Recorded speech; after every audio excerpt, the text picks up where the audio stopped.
Hi everybody, myself Akshit Tyagi. I am MBBS third year student in LRM Medical College. I secured rank of 3056 in NEET 2022 and that was a hell of a ride, but we will discuss that later in another video. In the life of every medico, there is a point when we think, क्या मैं कर पाऊंगा? Self doubt is something जो हर कोई face करता है कभी ना कभी कुछ ना कुछ एक्सटेंट तक हर कोई फेस करता है बट प्रॉब्लम ये है कि जो एक एस्पिरेंट होता है ना वो ज़्यादा सेल्फ डाउट करता है अपने ऊपर जिसकी वजह से मुझे लगता है कि वो अपना कभी भी ट्रू पोटेंशियल अनलॉक नहीं कर पाता क्योंकि वो इस फियर में रह जाता है कि यार मैं कर पाऊंगा नहीं कर पाऊंगा ये जितनी मेहनत कर रहा हूँ उसका रिजल्ट मिलेगा नहीं मिलेगा अगर नहीं हुआ तो फिर क्या करूँगा फर्दर इन द लाइफ। तो जो वो क्वेश्चंस जो होते हैं ना जो अपने दिमाग में वो चलाते रहते हैं इस चक्कर में यार मुझे लगता है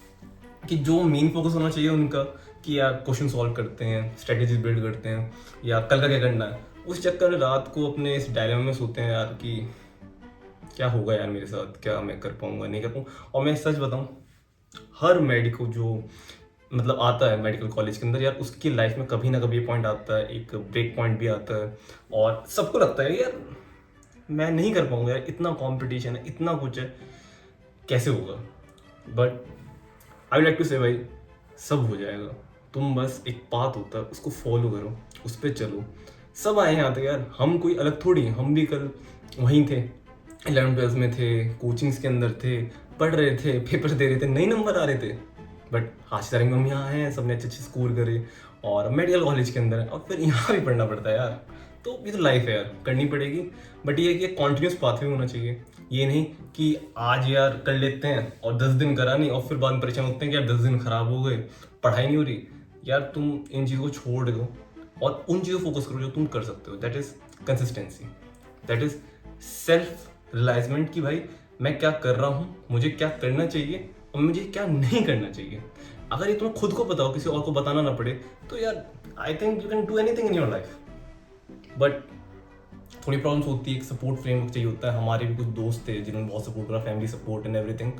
तो सपोर्ट यार बहुत लोगों को मिल नहीं पाता मुझे ऐसा लगता है कि मैं बहुत लोगों से बात करता हूँ तो कोई फैमिली सपोर्ट नहीं कर पा रहा या फिर उनके ऐसे दोस्त नहीं होते। ऐसे मेरे एक दोस्त थे चंदन था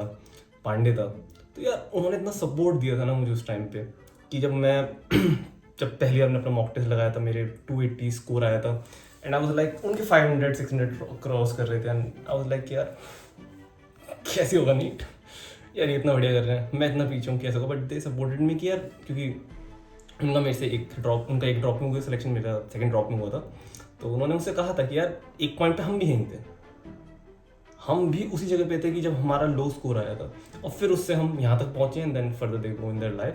तो हाँ यार वो चीज़ है और तुम लोग देखो यार मज़ा ज़रूर आएगा बट उस पाथ को फॉलो करना ये नहीं कि यार 2 दिन चलोगे और फिर छोड़ दोगे ये नहीं करना किसी को भी। तो अब बात करते हैं कि रैंक कैसे इंप्रूव करें। तो इस चीज़ को हम 2 पार्ट्स में डिवाइड कर लेते हैं एक 550 से जिनका स्कोर लेस आया और उनका 550 से स्कोर अबव आया। तो जिनका 550 से स्कोर नीचे आया उन्हें मतलब बेसिकली दोनों को सबसे दोबारा से पढ़ना है बट जिनका 550 से नीचे स्कोर आया उन्हें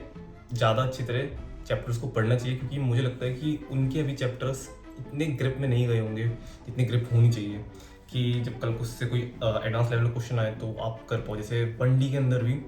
कुछ क्वेश्चन ऐसे आते हैं आप प्रीवियस ईयर में देखोगे जो बहुत अच्छे क्वेश्चन होते हैं तो आप उस लेवल तक तो जा पाओ कि जब एक पर्टिकुलर चैप्टर में से कोई अच्छा क्वेश्चन बन के आ जाए तो आप उसे अटेम्प्ट कर पाओ। क्योंकि बहुत लोग क्या सोचते हैं यार रोटेशन मोशन मुश्किल है तो वहाँ से मुश्किल क्वेश्चन बन के आएंगे 1D 2D आसान है तो यहाँ से नॉर्मल क्वेश्चन आ जाएंगे। बट मैं नोटिस करा है कुछ पर्टिकुलर ईयर्स के अंदर जो रोटेशन क्वेश्चंस थे वो बहुत आसान आए थे। मतलब जिसने बेसिक रोटेशन एक बार पढ़ लिया जिसने एडवांस लेवल क्वेश्चंस नहीं लगाए उसके अंदर या उस लेवल क्वेश्चंस नहीं लगाए जो मतलब एक लेवल अप होते हैं तो वो भी कर लेगा उन क्वेश्चन। बट 1D 2D के ऐसे क्वेश्चन आए थे कि यार आपको उसमें टाइम देना पड़ेगा दिमाग देना पड़ेगा और जब भी शायद आप पर्टिकुलर सही ना कर पाओ क्वेश्चन तो उस चीज़ के लिए आपको शायद दोबारा जाके गो थ्रू करना चाहिए टाइम देना चाहिए। और सिंपल होता है कि आपको लास्ट के 3 मंथ्स अपने रिजर्व रखने चाहिए रिविजन और मॉक टेस्ट के लिए और उससे पहले आपका जितना टाइम है उसको अपने सिलेबस को डिवाइड करो उतने मंथ्स के अंदर कंप्लीट करने के लिए। और जो पर्टिकुलर चैप्टर्स आपके वीक हैं आप पढ़ तो चुके हैं सब कुछ तो आपके जो पर्टिकुलर चैप्टर वीक हैं आप पहले उन्हें उठाओ कि भाई जो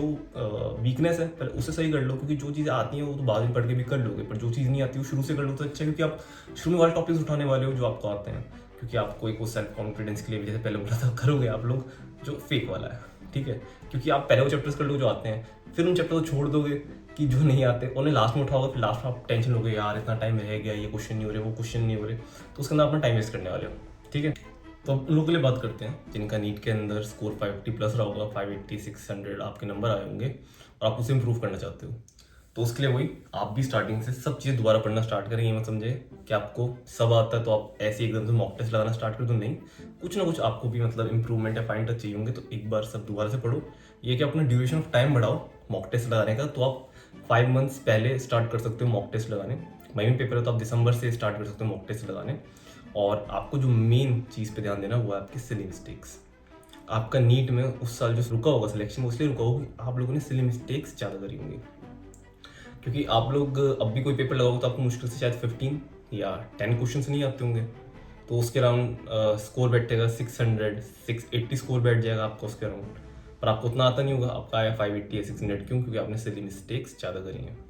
तो उन सिली मिस्टेक्स को इम्प्रूव करने के लिए बहुत सिंपल तरीका बताता हूँ, क्योंकि बहुत लोगों को बात होती है कि वो क्या करते हैं कि एक क्वेश्चन लगाया फिजिक्स का या एक्सरसाइज केमिस्ट्री का, उसे पीछे एकदम देख लिया कि मैंने सही करा है गलत करा। उससे होता है ना आपका अटेंशन स्पैन कम होता है क्वेश्चन से लगाने का, और ये चीज़ साइंटिफिकली है, क्योंकि आप लोग जब बल्क में क्वेश्चन लगाओगे, आपने 20 या 30 क्वेश्चन लगाए over a period of time, तो आप देखोगे कि आपकी सिली मिस्टेक्स इंप्रूव हो गई हैं।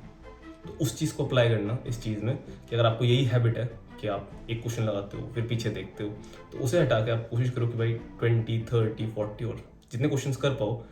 जब बैठते हो सिटिंग में जितनी देर के लिए बैठ रहे हो, तो उसके सारे क्वेश्चंस लगाने के बाद जब पीछे देखो जो क्वेश्चन गलत हो गए उसको फिर एक साथ इंप्रूव करो। तो आपके दिमाग को याद आएगा कि भाई ये क्वेश्चन लगाते हो, ऐसे याद रहा। हर क्वेश्चन लगाओगे फिर पीछे देखोगे, हर क्वेश्चन लगाओगे, तो यार अटेंशन स्पैन कम होगा आप लोगों का, और सिली मिस्टेक्स बढ़ती हैं इस चीज़ से। तो एक बार ट्राई करके देखना, आपको 1 मंथ के अंदर ही इसमें इंप्रूवमेंट दिखेगा। और आप लोग कमेंट करके बताएं कि किस तरह की दिक्कतें आप लोग फेस कर रहे हो, जिससे मैं उस टॉपिक के ऊपर वीडियो बना पाऊँ, या आप लोग कोई सजेशन देना चाहें तो please drop in the comment section. और अगर आप अपनी प्रॉब्लम पब्लिकली नहीं बताना चाहते तो आप पर्सनली मुझे मैसेज कर सकते हैं, या तो इंस्टाग्राम पे या मेरे टेलीग्राम पे। And in the end, let's unlock the potential and the uniqueness with in us.